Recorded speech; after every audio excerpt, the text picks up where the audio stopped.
Heading डाल दीजिएगा Vindhya range, write down heading Vindhya range. ठीक है, चलिए अब इसमें हम लोग सबसे पहले इसको मैप में देखते हैं विंध्या रेंज है कहाँ पर। तो मैप की तरफ देखोगे आप लोग, जहां मैं ड्रॉ कर रहा हूं आपकी कुछ इस तरीके से, आपकी ये क्या है, आपकी विंध्या रेंज है। ठीक है, it is called Vindhya range. ठीक है, ये कुछ इस तरीके से क्या हो गई, आपकी विंध्या रेंज हो गई। नाउ इसमें पहला लिखो पॉइंट जो मैं आपको डिक्टेट कर रहा हूं, लिखिएगा। मैं थोड़ा शॉर्ट में लिखूंगा, आप फुल फॉर्म में लिखेंगे। विंध्या रेंज, ठीक है, इसको लिखो Vindhya range found between, Vindhya range found between Sasaram, found between Sasaram. अब ये सासाराम शायद आप लोगों ने कभी सुना हो, ये सासाराम कहां पर हो गया, इट इज इन गुजरात। ठीक है, तो सासाराम टू कहां तक है आपका ये, सासाराम टू जोबट। ठीक है, JOBAT, जोबट। ठीक, और जोबट जो हो गया वो आपका गुजरात में हो गया। तो यानी कि अगर मैं इसको लिंक करूं तो कुछ इस तरीके से होगा, जोबट आपका ये वाला पॉइंट हो गया जो ये है। ठीक है, और सासाराम जो है आपका ये वाला पॉइंट हो गया यहाँ। ठीक है, तो जोबट से लेकर सासाराम, यानी कि गुजरात से लेकर पूरा बिहार के बॉर्डर तक जहाँ पे सासाराम है, वहां तक आपकी ये विंध्या रेंज एक्सटेंड। ठीक है, फर्स्ट पॉइंट तो आपने ये लिख दिया होगा। अब सेकेंड पॉइंट बना के लिखना, इट्स टोटल लेंथ, यानी कि सासाराम से लेकर जोबत तक या जोबत से लेकर सासाराम तक की लेंथ क्या है, it's total length is 1050 kilometre. ठीक है, तो ये एक क्वेश्चन आता है कि इसकी टोटल लेंथ बताना, तो 1050 किलोमीटर। ठीक है, तो ये थोड़ा सा आपको ध्यान में रखनी है। एंड एवरेज एलिवेशन, एवरेज जो इसका एलिवेशन है, एलिवेशन, एवरेज एलिवेशन जो है दैट इज बिटवीन, लिखो, and average elevation between 450 metre, ठीक है, 450 मीटर टू 600 मीटर, ये इसका क्या है, एवरेज एलिवेशन। तो आपके एमसीक्यू में whether they will ask you कि what is the average elevation of Vindhya range. तो क्वेश्चन को कई ढंग से पूछ सकते हैं बच्चों, क्वेश्चन को ढंग से पूछ सकते हैं कि लेफ्ट हैंड साइड पे आपको एलिवेशंस दे दें, राइट हैंड साइड पे आपको क्या दे दें, रेंजेस दे दें। ठीक है, तो लेफ्ट हैंड साइड पे क्या दे दिया, आपका रेंजेस दे दिया। ठीक है बच्चों, तो कैसे पूछ सकते हैं कि लेफ्ट हैंड साइड पे आपको रेंजेस दे दिया, राइट हैंड साइड पे क्या दे दिया, उनकी लेंथ दे दी।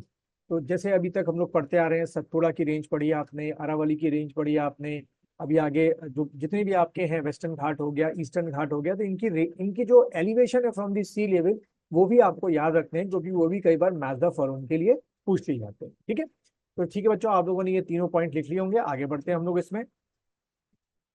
तो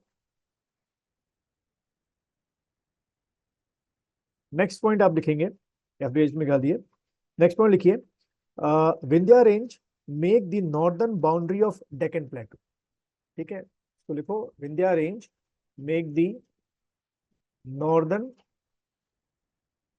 boundary, make the northern boundary of, आप लोग पूरा लैंग्वेज लिखोगे, शॉर्ट में नहीं लिखोगे जैसे मैं लिख रहा हूं, तभी मैं आप लोग को डिक्टेट कर दे रहा हूं।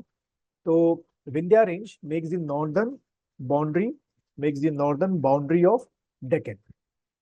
ठीक है, make the northern boundary of Deccan. अब इस पॉइंट से आपके क्वेश्चन कैसे आ सकते हैं कि डेक्कन का नॉर्दर्न बाउंड्री इसमें से कौन सा रेंज बनाता है, तो आपने क्या कर देना है, विंध्या रेंज को टिक कर देना है। ठीक है, चलिए अगले पॉइंट की तरफ बढ़ते हैं। अगला पॉइंट लिखिएगा, रॉक फॉर्मेशन, जो यहाँ पे जो भी आपके विंध्या में रॉक हैं आपके, rock formation took place, rock formation, ठीक है, rock formation took place pre Cambrian period या इन प्री कैम्ब्रियन।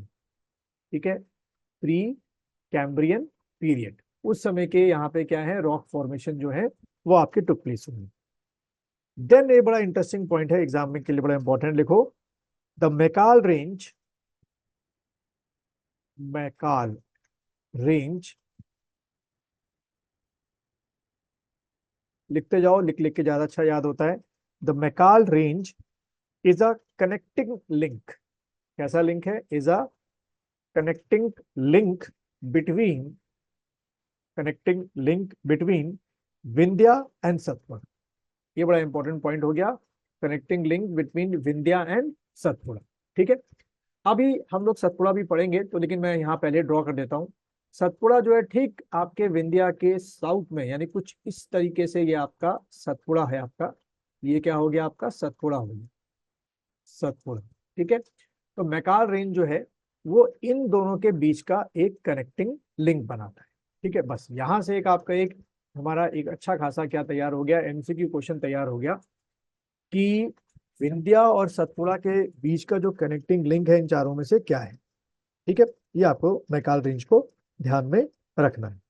देन अगर हम बात करें रिवर्स की, जो यहाँ से रिलेटेड है या यहाँ से पास ऑन होती है, तो लिख लो list of river passes from the Vindhya range. इसी के आसपास से निकलती हैं, इसके नीचे से निकलती हैं। देखिए सबसे पहले तो क्या होगी आपकी, नर्मदा लिख दो। ठीक है, नर्मदा कहाँ है? मैप की तरफ देखोगे, जो मैं ये लाइन ड्रॉ कर रहा हूँ ये क्या होगी? नर्मदा रिवर होगी। ठीक है, it is what? Your Narmada river. ठीक है, तो नर्मदा आपकी हो गई। उसके बाद चंबल। ठीक है, चंबल आपका हो गया। देन बेतवा, सबका रिलेशन यहाँ से है। देन उसके बाद टोन्स। देन इसके बाद केन। उसके बाद सोन। ठीक है, ये सारी रिवर्स यहाँ से लिंक अप है। अब एक और थोड़ा सा डीप में अगर चले जाएं कि जो ये आपका विंध्या रेंज है, ठीक है, इसका ये पार्ट क्या हो गया? वेस्टर्न पार्ट हो गया। ठीक है, जैसे मान लो मैंने ये विंध्या रेंज बनाई ऐसे, जो मैं ड्रॉ कर रहा हूँ। ठीक है, ये इधर का जो पार्ट होगा उसको क्या मानोगे? ईस्टर्न पार्ट बोलोगे, और इधर का जो होगा वो क्या होगा? वेस्टर्न पार्ट होगा। ठीक है, अब यहाँ पर एक क्वेश्चन आता है कि द हाइट ऑफ जो विंध्या रेंज है किधर की तरफ ज्यादा है या कम है। तो इसको पॉइंट बना के लिखो, the height of Vindhya range is above 500 meter in western side and eastern side, but 600 meter in central part। यानी कि एवरेज जो वेस्टर्न साइड है उसकी हाइट, एवरेज बोल रहा हूं मैं, 500 मीटर है। ईस्टर्न साइड की भी क्या है आपकी? 500 मीटर है। बट जो ये सेंट्रल पार्ट है विंध्या रेंज का, उसकी हाइट क्या है? 600 मीटर है। तो ये इंफॉर्मेशन जो है वो आपको किसी भी तरीके से आपके एग्जाम में पूछी जा सकती है। या स्टेटमेंट दे दिया कि जो विंध्या रेंज है उसका वेस्टर्न और ईस्टर्न पार्ट जो है वो सेम हाइट का है, बट सेंट्रल पार्ट जो है वो ज्यादा हाइट का है। अब बताओ ये स्टेटमेंट सही है कि गलत है? तो कुछ इस तरीके से भी आपसे क्वेश्चन पूछे जा सकते हैं। तो इस तरीके से हमने जो है अपना कौन सा रेंज कवर अप कर लिया? अपना विंध्या रेंज जो है वो हमने इसमें कवर अप कर लिया।